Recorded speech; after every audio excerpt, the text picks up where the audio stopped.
fabulous to have you all with us. I'd like to acknowledge that I am on the lands of the Dharawal speaking country, likely the Gweagal clan, and pay my respects to the Indigenous elders of this land and the lands that you're all on. And of course, pay my respects to elders past and present everywhere, and acknowledge any Aboriginal and Torres Strait Islander people who might be with us today. Thank you for joining us for this info session about Social Impact Leadership Australia. This is one of my most favourite programs that I have had the pleasure of co-creating with a number of people, which we'll get into in a moment.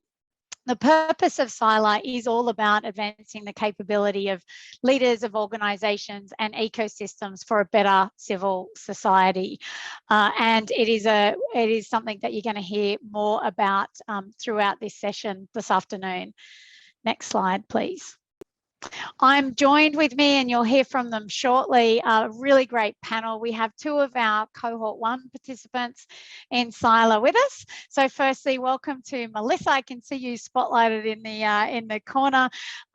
Liz Ritchie, who is also one of our Cohort One participants, and the fabulous Leonard Very, who is one of our funders, covering both the Sydney Maya Fund and the Maya Foundation. So I'm going to do a Q&A with each of them in due course, and importantly, Melissa and Liz will both be here to answer your questions from the participants' perspective, Leonard from a funder perspective, and me from an overall program perspective. And we also have some other colleagues that we'll introduce you to a little bit later as well, who are part of the SILA program team. So we will get to introduce those people just shortly. So the background of SILA, and I promise we won't spend too long on this, but we know through a whole lot of research over many, many years that there has been a really historic underinvestment in leadership development for the for-purpose CEOs. So we're talking there about not-for-profit CEOs, but also CEOs of things like social enterprises and social businesses. There hasn't been investment in leadership development. There hasn't been great investment in time for reflection and rejuvenation, or time to invest in capacity building for organisations. And there also hasn't been investment in thinking bigger picture about how organisations might play a role in the social purpose ecosystem more broadly. When we look at what happens around the world, and we did this before we started with SILA a couple of years ago now, and we looked at what all the world's best leadership programs were internationally and what the evidence said. We also spoke to a whole bunch of not-for-profit directors, CEOs and executives around how might we take that and tailor it for what might be best needed and most appropriate in the Australian landscape. And then I guess the final piece to the history of us coming up with Social Impact Leadership Australia was the vision of our philanthropic funders. I introduced you before to Leonard, who covers both of the Sydney Maya Fund and the Maya Foundation, but we also have the Vincent Family Fairfax Foundation and the Paul Ramsay Foundation, who came together to really put some very serious investment into this program to enable those for-purpose leaders to build their capacity, influence their organisations, do that reflection and rejuvenation, and set up this network of peers who can go on and do fabulous things together. And we're pretty excited about what SILA is already achieving and will achieve into the future. So the premise of SILA, it's a 5-year investment by these foundations. We are looking at 5 cohorts over this 5-year period. This particular conversation is about Cohort 2, and we have some Cohort 1 folks with us, as I mentioned earlier, to talk us through. Each cohort program is a 10-month period for up to 24 selected CEOs.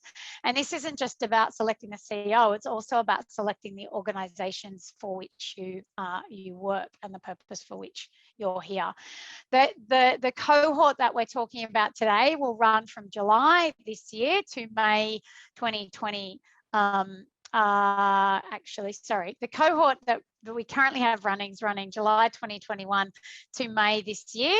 And the next cohort, for those of you on this call that are interested in applying, will run July 2022 to May 2023.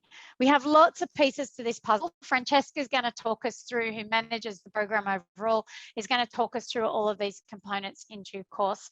The final thing that I want to talk to you about before I have a conversation with Leonard are the program outcomes. So really this whole thing about SILA, and I guess if you take away nothing else from this conversation, SILA is all about investing in these three things that we know are intersecting. It's about leadership of the self, leadership of the organization, and leadership of the system. And the intersection between these three is really important in regard to what we want leaders to get out of the program, what we want organizations to be benefiting from, and most importantly, how we want the social purpose, social impact ecosystem to be changing into the future. So let me leave that there. There's plenty of time for you to hear about the details of what SILA is, all the pieces to the puzzle, how it works, to ask questions. But I'm going to now have a little chat with Leonard Very, and we're just going to bring him up. Hello, Leonard. Hello, Christy. Hello, everyone. I'm going to ask you some of the burning questions that, you know, everybody wants to hear from. The first one is very easy though, Leonard. Can you tell me, why did the Sydney Myer Fund and the Myer Foundation support SILA in the first instance? So first, welcome everyone, and it is a great pleasure to see so many faces and a decent number of which are familiar to me today, and for me to have the opportunity to speak about a program and an issue about which I feel very strongly and very passionately. So thank you to our colleagues at CSI for having made this happen. So why SILA? Well, Christy, I think you said it. The evidence tells us that there's a lack of investment in the capacity of the for-purpose sector. And if we expect the for-purpose sector to deliver on so many objectives with civil society at its heart, it's incomprehensible as to why we equip the leaders and the organisations in the for-purpose sector so poorly when the philanthropic foundation, the philanthropic sector exists in order to do just that, to support civil society. So we knew that more had to be done. The evidence told us that, and we knew that things had to be done differently. So the question, therefore, was, well, how might we do it differently? And back in 2017, which feels a long, long time ago, my close colleague Craig Connolly and I took a trip to the United States to learn about their efforts in relation to supporting philanthropic leaders and the sector. And a number of those programs spoke very deeply about refreshing CEOs, helping them expand their thinking and preventing burnout. So we were interested in those programs' efforts to create a cohort, like-minded people who understood the same issues and were faced by the same issues. So we stole the best of those programs, pulled them together, engaged CSI and watched the CSI team do its magic in terms of evidence-informed program development.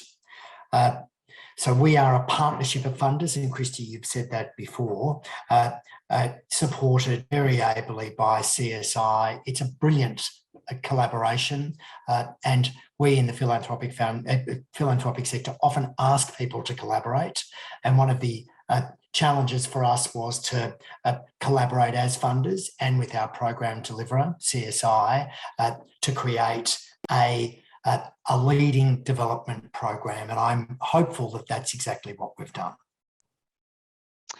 I'm hopeful too that that's exactly what you've done. And thank goodness that you and Craig came back from your overseas jaunt, which was a very important research holiday, and said, hey, we've got to create the best of all of these things combined, as opposed to let's just send a couple more people overseas. So well done on that front. The program is coming in this second cohort to your hometown, Leonard, to Victoria and also to Tasmania. So what are you hoping that it might achieve across the Victorian and the Tasmanian landscapes?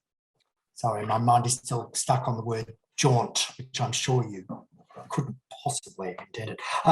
Look, what we hope is that a cohort of CEOs drawn from Victoria and Tasmania will engage in high quality reflection and learning on leadership. That's critical to us. The offering, the program, is evidence informed. It combines a series of retreats, organisational coaching, a tailored sabbatical, wraparound support provided to individual CEOs and the organisations from which they're drawn.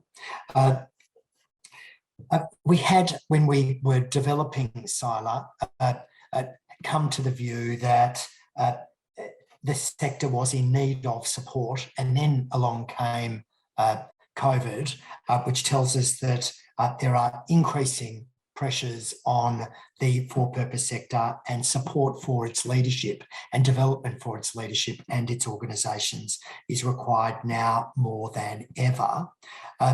My own experience, I come to the for-purpose sector with a commercial background, and I remember well that the organisation that I worked for before I joined the Myer Foundation and Sydney Myer Fund was sending on an annual basis one of the executive leadership team, me included, off to Harvard Business School for a six-week immersive program at a spectacular cost, and we never thought twice about it.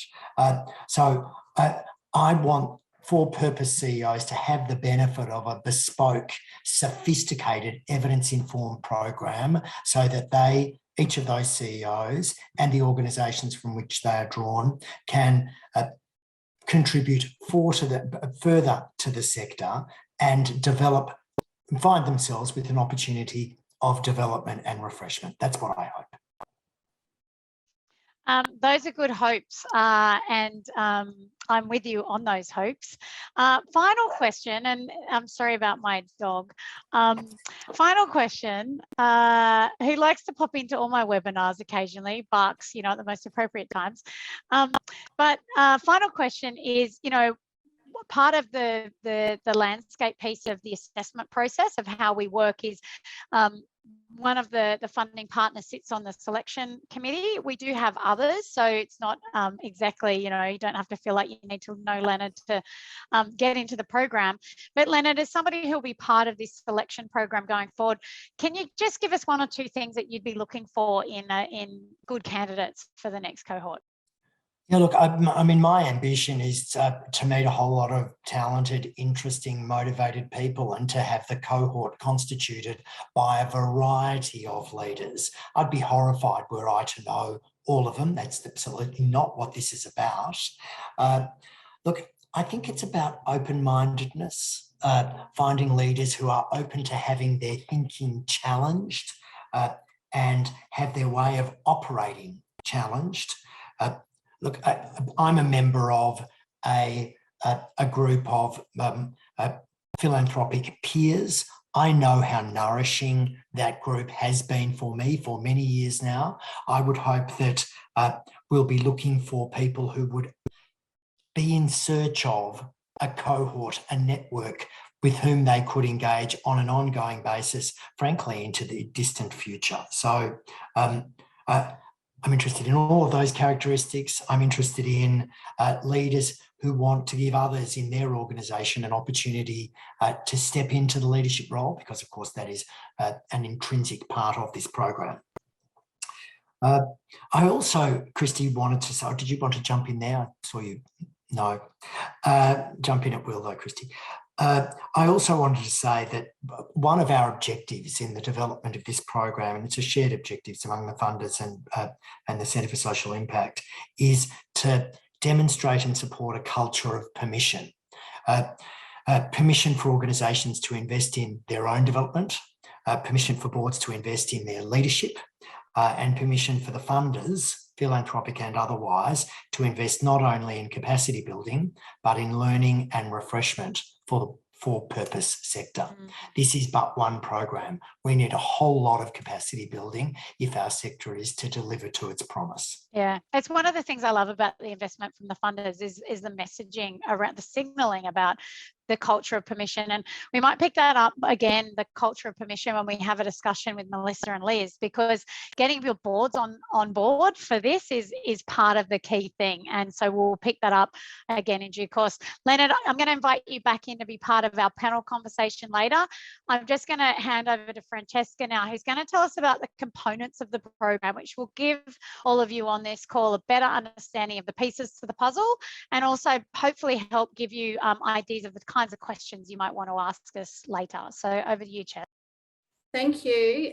Thanks, Christy, and also a huge welcome from me. It's really exciting after we've been very deep into Cohort One over the last 10 months to now have so many interested people in this program. So yeah, I'd love to touch on the different components of the program. But as you know, we've already, Leonard and Christy have shared, you know, the people that we're looking for to join the SILA program, you know, you need to be a CEO of a for-purpose organisation. So that may be a not-for-profit or a social enterprise. You want to advance those leadership skills that you have and also build the capability and the capacity of your organisation. And so if you kind of feel that these are the things you're ripe and ready for that opportunity, we would really encourage you to apply. We are looking for leaders who are looking for critical reflection time, who really want to be challenged and who want to explore new ideas for social change. So in terms of the eligibility criteria, what is the requirement? So as we've said, a CEO of a for-purpose organisation, demonstrable management experience in the sector and in your current role for a minimum of 1 year, an Australian citizen or permanent resident, and for this cohort, as we've said, based in Victoria or Tasmania. There are a lot of components of the programs, including retreats and the sabbatical. So we do require the support of your board and your board chair for the program dates, and also that commitment to enable you to take a sabbatical. The organisation will be required to have an annual revenue greater than $1 million. Now, we understand that for some medium-sized organisations, particularly those in regional and rural areas of Australia, that may not kind of necessarily be okay, like work with you. So what we have determined is that maybe there's a combination of revenue and in-kind support that would bring you to that $1 million. But this is something we'd really like to have a discussion with, potentially on an individual basis. So feel free to reach out to us. And then the other kind of key component is you do need a step-up leader or a 2IC who, while you are participating in the program and while you're on sabbatical, will be able to step into the role that you hold. We're also looking for people who are open and looking to be challenged. So if you integrate diversity of thought into your leadership, you love and value continuous learning, you enjoy the peer-to-peer and value the peer-to-peer engagement, and I'm sure Melissa and Liz will talk about that as part of their session, that you want to be open and challenged, and that you want to build not only your internal capability, but that of your organisation and of the sector. We also are very, very intent on supporting diversity within this program, and we look for a diverse cohort of CEOs, and that can be from urban, regional and rural areas across the sectors and across different communities for who you work. So what we do have is a fund available to support diversity. So if you live in a regional or rural area, we will support your participation in the program. We will cover the costs. That also includes if you are selected to interview as part of the selection committee, we will cover your cost to attend interviews in Melbourne. If you are living with a disability, we will ensure that the program is accessible for you. And if you need additional support, child caring support, additional kind of funds in order for you to access this program, we will provide that support for you. And so again, it's just about we will have a conversation and we're happy to share all the information with you.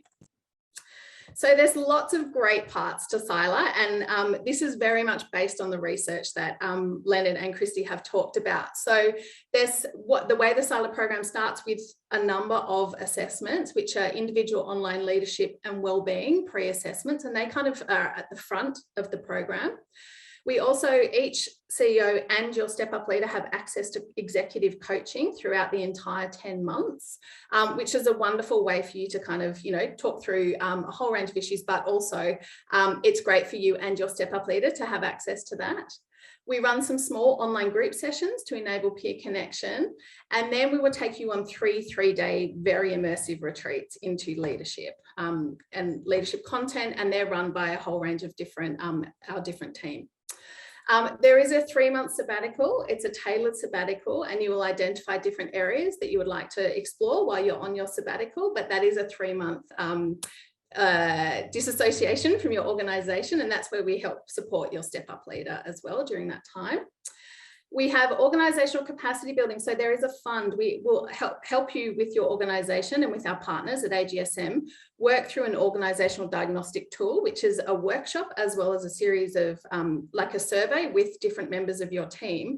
And what that will develop for you is where there may be some areas that we can support you in terms of building your organisational capacity, and we will give you a fund, just over $30,000 to implement the outcomes of that organisational diagnostic tool. And finally, as I mentioned, there are funds set aside to ensure diversity in the cohort, and we will support you with that. It is a collaborative approach, as we've talked about, with our philanthropic partners, but also with CSI. We work very closely with the Australian Graduate School of Management that's located at UNSW, particularly around the organisational diagnostic process in terms of helping find, undertaking that process, but also helping find the right potential things that you could implement within your organisation. So we work very closely with AGSM. So we have an incredible team of SILA leads, directors, facilitators. So obviously you've just heard from Christy, Professor Christy Muir. Our program director is Robbie McPherson, who is a managing director at Adaptable Leadership, and as I've heard from Christy, the leadership expert in Australia. So he's wonderful. We have an Indigenous lead, Mark Yedika Paulson, who is the practice lead for deep collaboration and works very closely with us on the program development. And our coaching lead is Audrey McGibbon, and Audrey has been working with us through this program, and she coordinates the entire coaching component of the program. And then kind of on a day-to-day basis, you would be in contact with myself and Susie Sikolowski, who is our incredible project officer as well. So applications are open. If you have a look at our website, silaprogram.com.au, you will find the links to the application form. The applications close on the 15th of April, and it's an online application process. And if you take a look at our website, you'll see the different components that you do need for the application. In early to mid-June, we will undertake the interviews for the selection that will be with the selection committee, and we will keep you informed of your progress throughout. And then the program will commence in July, with Retreat 1 happening in September 2022, and that will be in Melbourne. So a couple of key dates, as I've said. The key message here is that these key dates you need to be able to commit to when you apply for the program. So that means committing to the 3 retreats and committing to a sabbatical as part of that. So these dates are also available on the website, but I guess the key one to highlight is the 15th of April, applications will close. And so I get to hand back over now to Christy and our amazing panel, and I hope you enjoy listening to their fabulous experiences. Thanks, Chess. Please do start putting questions in the chat. I'm sure that there are a number that you have, and I'm happy to take those questions and use them with our panel that we have here. But Rhonda, if you want to just re-spotlight our panel, that would be fabulous. Thank you. I want to start with the culture of permission piece. So welcome, Liz and Melissa. Hello, and thank you for joining us. For the rest of the people on this call, these are 2 of our fabulous CEOs that have been part of Cohort One, as I said at the start, and they're looking particularly fresh because they're both just back from sabbatical, but I'll hold the conversation on that until we're ready for that. I want to start with this culture of permission. As we heard from Francesca, and as you two both well know, as do the rest of our Cohort One group, there's a lot in this, and it's pretty amazing in terms of all the pieces to the puzzle. But that also means there's a lot in terms of considering whether you apply, if it's going to take up too much time. So I wanted to start with what the, what were the motivations for you both in terms of why you applied for SILA, whether you had any doubts, and what sort of pushed you over the line to put an application in. Liz, do you want to start? Thank you, Christy, and good afternoon. It's great to be here with you all, and a fantastic question.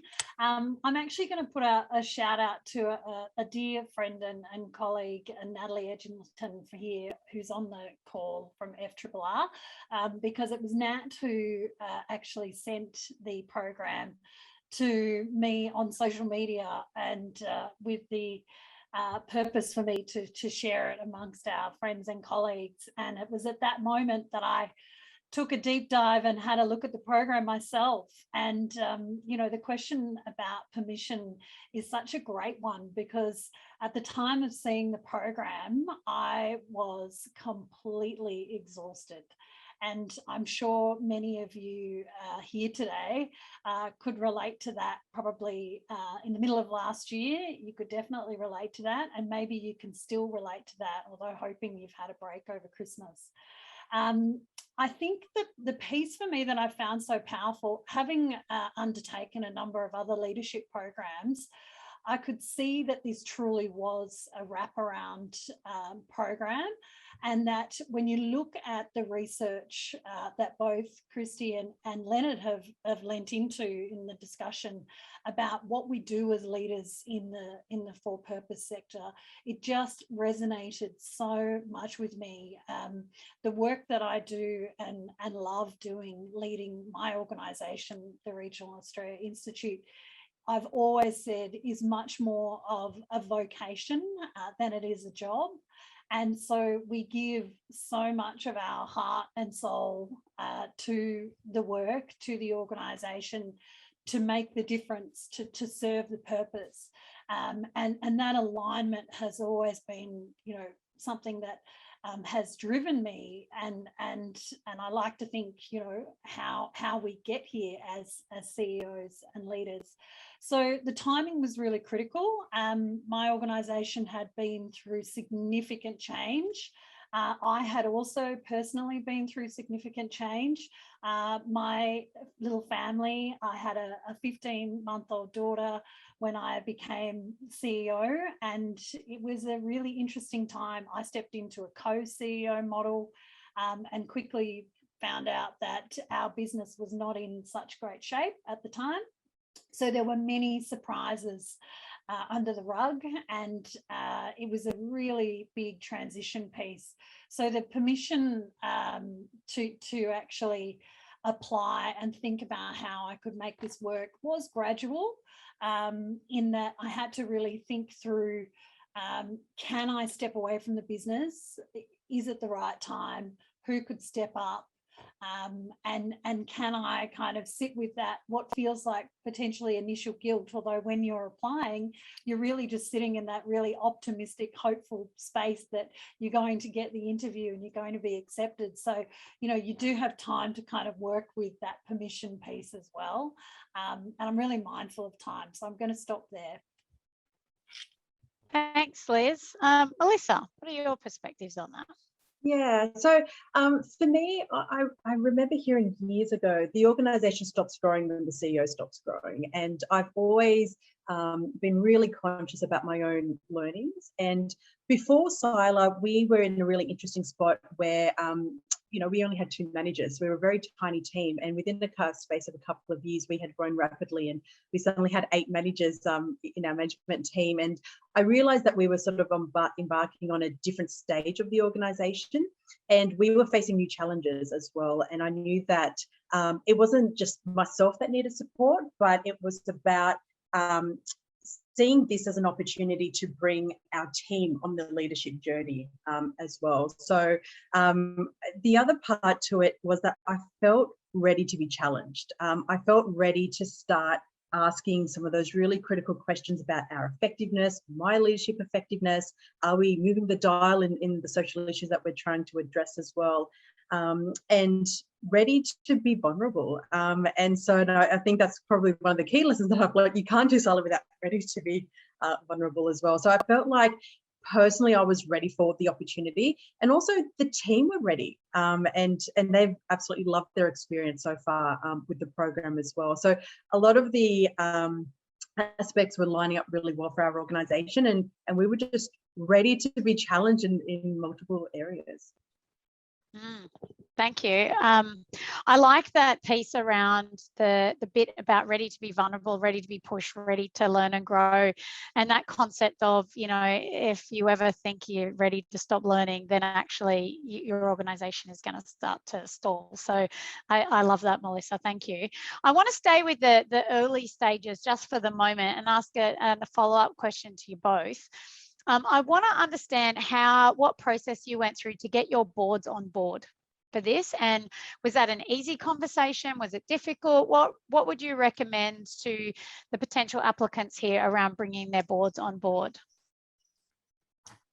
I'm happy to start. So I think, you know, I guess continuing on from the conversation around the transition of my organisation, it was the perfect time for me to take this opportunity to the board, and so, you know, positioning it as the right time, both for the organisation and for my leadership, was really important, because the board needed to have confidence in the process, in the wider organisation and the team that we'd been building around our leadership team, that there was going to be that step up leader, and what would that look like. So I think, you know, you've got to really try to be as prepared as possible when approaching your chair and the board.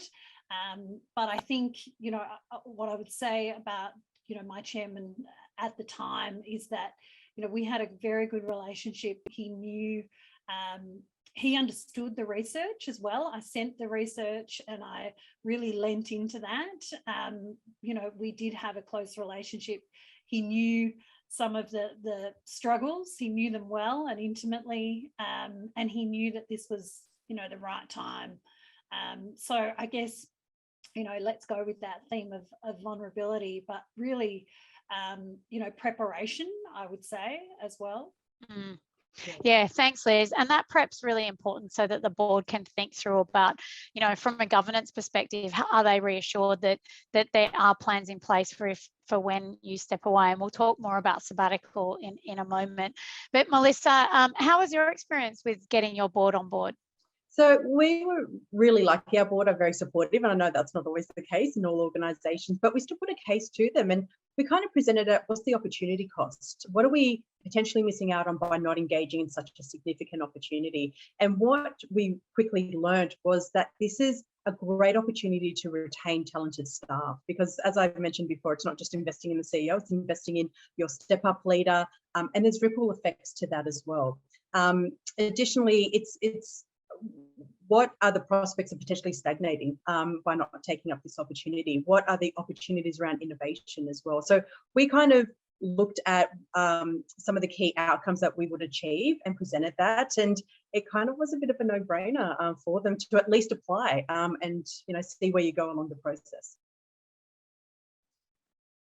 Thanks, thanks, Melissa. We've got a number of questions coming in about the sabbatical, so we might just I do have other questions that I want to pick up, but we might go there because I know that's something that a number of people in the audience are particularly interested in. And Francesca did put up a link around some of the details of sabbatical. Before I go to questions and where you guys landed with the sabbatical.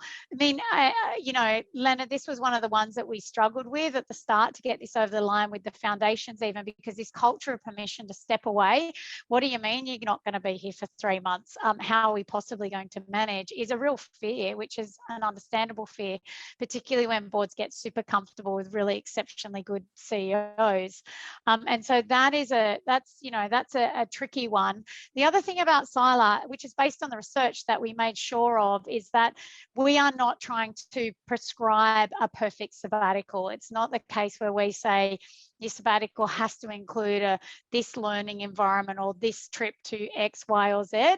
The idea is that the sabbatical is tailored to the individual. So maybe, Leonard, any reflections from you on the importance of the sabbatical? And then I want Melissa and Liz to talk about their own sabbatical experiences. And then I can bring in Chess for any other technical questions around the sabbatical. Thanks, and that's both been terrifically interesting. Thanks, Liz and Melissa. Look, I think that the notion of the sabbatical comes into being because leaders, high-performing leaders in the for-purpose sector are just worn out. So we did some preliminary research with 20 CEOs well known to the Myer Foundation and Sydney Myer Fund and the Ian Potter Foundation way back, like I'm going to say 3, I feel like it was 3 years ago, maybe 4. And we asked them, what do you really need? And the answer we got was, actually, give me a bloody minute. As in, just cover the cost somehow and leave me alone and let me do what I want to do for a period of time. And actually, that's what I originally put to my trustees. And there was some skepticism, Christy, you'll remember this, where it was like, what do you mean you're going to do nothing for 3 months? And we eventually came to this notion of a tailored sabbatical, which for some people will be sitting in lotus position, staring out across a lake. And for others might be glass, but someone else might be glass blowing, for someone else it might be Italian, for someone else it might be a finance course. I don't care. It's about being refreshed, renewed, recognising that leaders in our sector are stretched, sometimes to breaking point. That's the genesis of it, I think, Christy. Thanks, Leonard. And I think the other interesting part to this is as CEOs, someone who just spent 5 years as one and has just shifted roles. I'm still holding a CSI hat, by the way, in terms of SILA, and involved in that going forward. But our brains are so busy with all the things there are to do that having the time to stop, reflect and think big picture, so hard to find the space for. So on that note, Melissa, let me flick to you first. And can you give us a sense of, you know, how did you tackle the sabbatical from thinking through like, oh my God, what am I even going to do with this? To how you experienced it having just come back, and then we'll get the same reflection from you. Yeah, definitely. So I wasn't sure how to tackle it. And then where I landed was I wanted a bit of a mix of everything. So I came up with 3 themes that really made sense for myself. And the first was taking or completing an exploration project, which really centered on a strategic priority that we had. And for me, that was still feeling like, I guess, at the end of it that I had something tangible. The other part was around learning and development. So that huge list of books that we all have piled up in our home study was trying to get through that, and also give myself that permission to sit, stop, reflect. And then third was around the personal well-being. And what ended up happening was in the first week of the sabbatical, being in that reflection, being open, learned actually that needed to be expanded to not just personal well-being, but personal and family well-being. And there was a lot going on in my family that I didn't recognise beforehand. And the sabbatical was a wonderful opportunity to be that extra support there. And then for me, I needed a schedule. So I needed to not be in the house every day. But I have to admit, there were a couple of days I took that book and I went out on the beach and I would swim for hours. And it was the first time that I just felt like I didn't have to be accountable to anybody. And that was probably the first time in 10 years that I felt a sense of freedom as well. So the other part to it was sitting in silence. That first day was no phone calls, no emails, and being okay with silence and being okay with my busy thoughts and my busy mind, and letting that creative process take place. And, you know, you have a thought and go with that thought and see where it ends up. So sort of fast forward 3 months, I definitely have come back refreshed, but more importantly, I've come back sort of this notion of sitting on the balcony and having a more objective view of what's happening in the organization, and really resetting my priorities, which is, you know, not just the doing, but also being able to really lead tackling some of those complex social issues and challenges that we face as an organization. And the other part of it was, so originally supporting the Step Up leader, was giving her the confidence to say, in 3 months, you can't break an organization. You know, you are absolutely going to make mistakes. We're all learning and embrace your mistakes. And I came back, everyone was fine. Board were happy. She loved her experience. And I just saw an elevated level of confidence among the team as well. So it was really win-win for everyone. Mm. Sounds amazing and makes me very excited and happy. And I love that piece. I mean, I love so much of it, Melissa, but I love that piece about the ability that's given you the space and time to get what we call on the balcony, which is part of the leadership, kind of one of the leadership teachings, and look above it and not get too sucked within it. And that gives you enormous power around what you can see, what you can diagnose, what you can understand, and freedom to not get so emotionally tied up in some of the stuff that is really heavy as CEOs. So great reflections. Liz. Oh, Melissa, that was beautiful. So just to start with, I have the pleasure of being in the learning circle with Melissa, and we didn't actually realise that we were starting the sabbatical at the same time at the retreat. So, and it was interesting when we did discuss at the retreat what we were planning, we actually had quite similar design in mind. So again, not dissimilar to Melissa, mine was very much centred around wellbeing first and foremost, and that really was confirmed for me through the wellbeing survey that we undertook as part of the program. I probably didn't need a survey to know that I needed to invest in my health and mental health and wellbeing and exercise, but it was nice to have that confirmation and feel that I could really genuinely lean into that.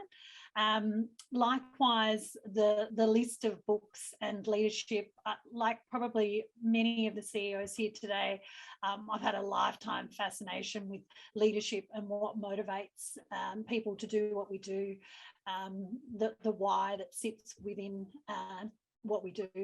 And so really kind of reconnecting with leadership principles, my own leadership journey, and reconnecting with peers and mentors, past colleagues, people that have actually, I like to credit for helping me design and develop and grow as a leader to get to, you know, where I am today. So that was really important to me. And then the third was actually a tangible kind of, you know, work-related assignment, really looking at how we're kind of tackling regionalisation and what's been going on globally in terms of that exodus from metro to regions, which is very much at the core of my business, and really timing-wise, really strategically important time for us as an organisation to get a handle of, you know, what are those kind of macro trends, how they're being experienced around the world. And so, you know, that was the intention. I think the intention and, you know, the experience, invariably, it doesn't all land as you'd perhaps like to, you know, as you perhaps planned it to.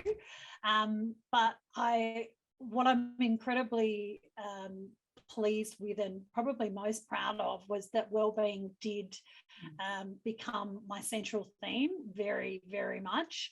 So that moment on the beach, I took a month on the beach. I hadn't been on the beach for 4 years since I'd left Perth, and I had no idea how much my body, soul and mind needed that.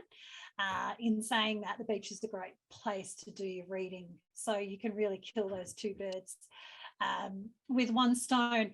And look, you know, there is no right or wrong in the sabbatical. I think, you know, we all struggle with what does that look like, and We started with the permission.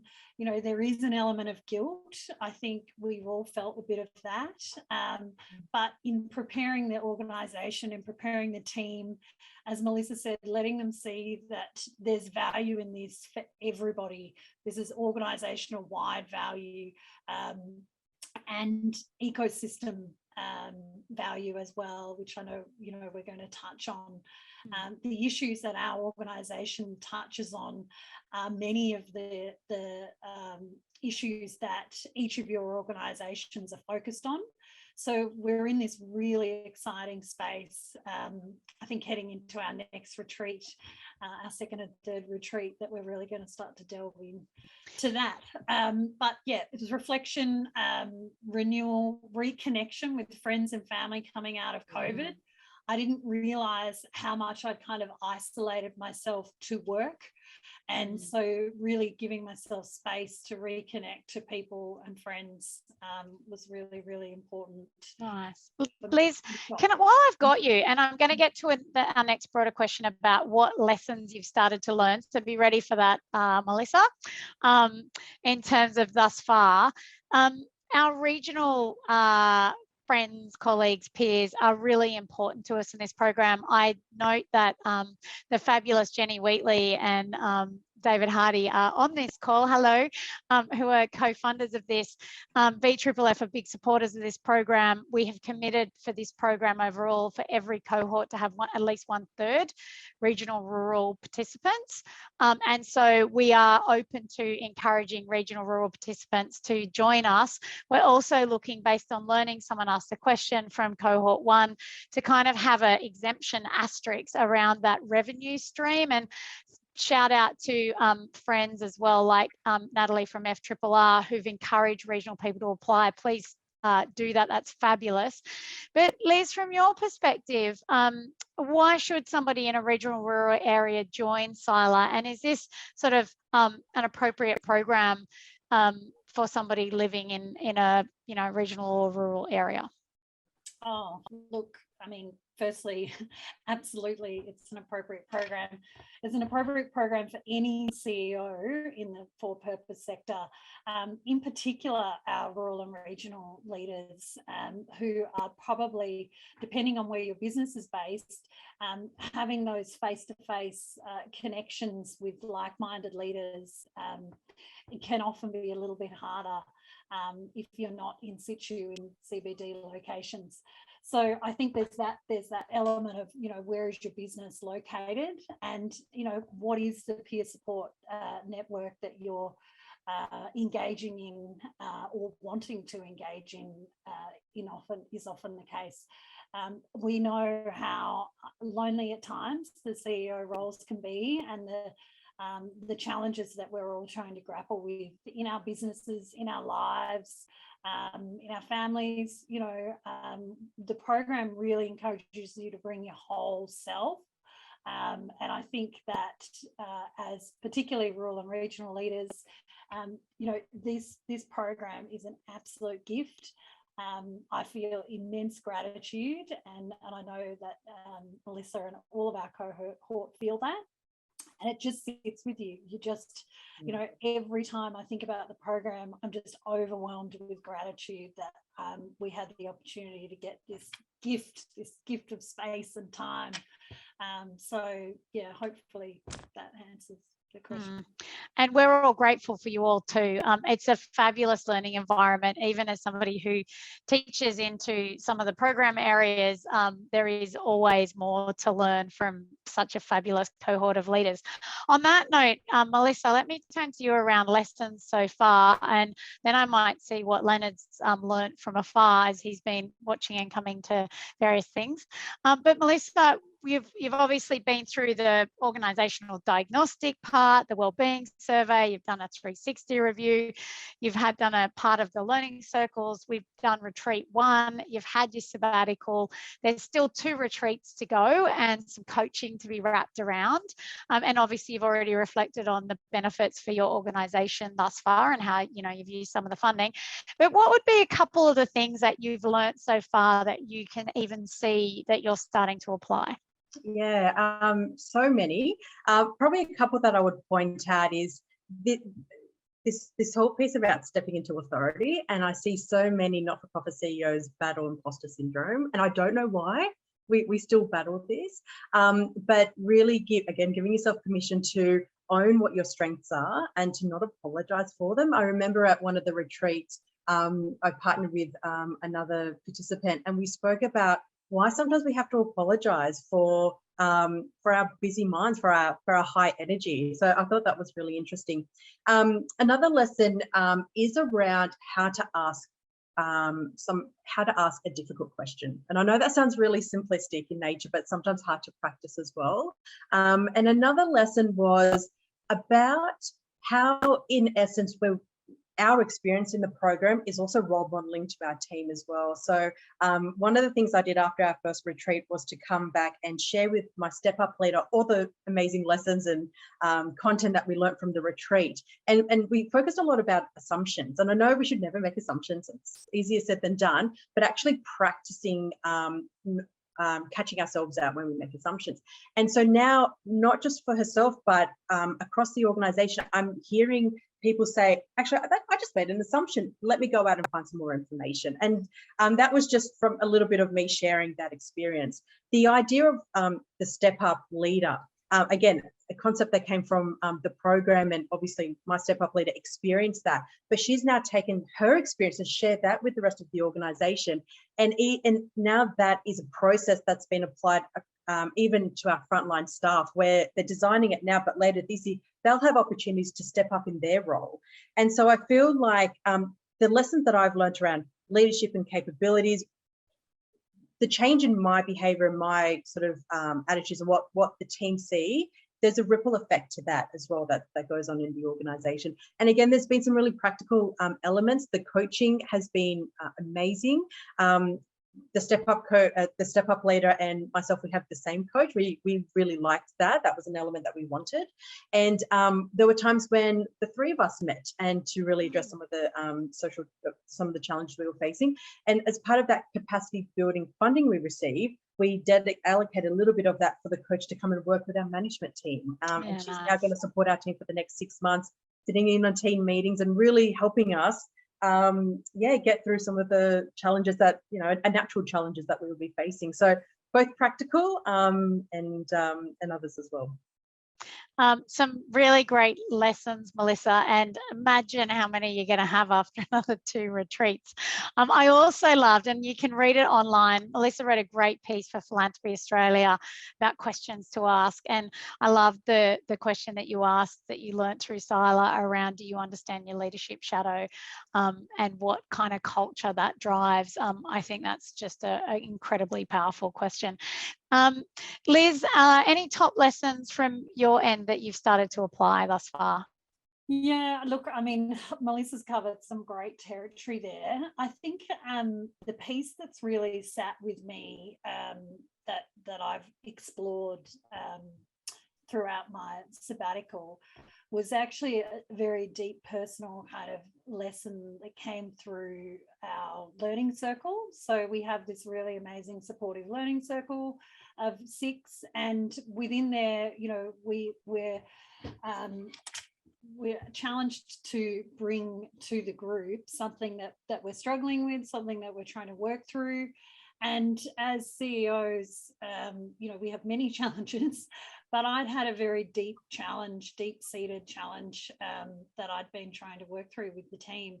And the process that we undertook through that learning circle created what it can be an overused term, but a kind of an epiphany moment for me around where I was sitting, what was going on unconsciously for me in this situation, and how I've had to unpack and really sit with it and work on it and go, okay, where do I go now? And the sense of hope and energy that I now come back with, having kind of tackled what was probably the biggest challenge, and talk about leadership shadow, I really unearthed that shadow and through the coach, through my executive coach, we've been able to kind of expand that learning and go, well, imagine now that we have this insight, how might I approach my role in a different way? So for me, that's probably the biggest piece. There's so many other elements, and there's so much more I could share, but it was very deep. It was hard work, and it was actually quite painful, but really important work. Thanks for sharing that, Liz, and thanks for being vulnerable enough to share this with a whole new group of people. It's such a great demonstration of the power of a process, but also the power of you being open and willing to learn and ready to step into that kind of space. And it makes me super excited for you around what you might achieve into the future. So, world, hang on, Liz Ritchie's coming. Leonard, anything that you want to share about what you've noticed, learnt, seen thus far? Yeah, thanks. And I've really enjoyed this a lot. So I would say that the experience of co-funding with Vincent Fairfax Family Foundation, the Paul Ramsay Foundation, and working with the Centre for Social Impact has been a really good one, as in spectacularly good. It has reinforced my long-held view that choose the right partners. We had a bunch of challenges on the way. COVID didn't make this delivery of this program any easier than it might have been. And yet with goodwill, we've got Jenny Wheatley and David Hardy on this call. We've got Kirsty Allen from my team, who's just superb. Oh, and of course, Christy and Francesca and the rest of the CSI team. It makes all the difference in the world when you have like-minded, motivated, clever people all moving towards a common objective and understanding the kind of concessions you need to make in order to deliver on your outcomes. So choose your partners well. 2, the role of philanthropy. It is really important for philanthropy to get behind the creation of, enhancement of capacity in the for-purpose sector for a bunch of reasons. It's not just about the money, but it's about the culture of permission. It's about making everyone feel valued in the way that they must feel in order to best serve the sector that we all serve. I think relationships are really important in the context of being open to new ideas and being challenged. So continuing to build those relationships, Learning Circle and Cohort, in your case, Liz and Melissa both. And the last one, conscious of time as I am, and I could talk for quite some time, as you know, Christy, is the role of evidence in the development of programs and in the selling of programs to authorising environments. Makes all the difference in the world. Asserting is one thing, providing evidence is another, and I'll stop there. Thanks, Leonard. And look, we're almost at time. I'm conscious that I don't use up everybody's busy schedules more than we promised. I guess so. One of the other, we will get to your questions. Please do email things through. Please do feel free to contact Francesca or Susie directly. Of course, you can also talk to myself. And the only other thing I just wanted to say is we do schedule sort of the retreat learnings and the content around leadership of the self, organisation and system. And one of our retreats will be in a regional or a rural area out of the 3. So we can promise you those things. Look, thank you so much for being here. What a fabulous delight it's been having Liz, Melissa and Leonard joining me in Q&A and on the panel, and I can't wait till we go on retreat again together in not very far away. So thanks to everyone for being here, and really look forward to receiving your applications or just questions about your interests. So thanks for coming. Have a great afternoon. Stay safe and stay well.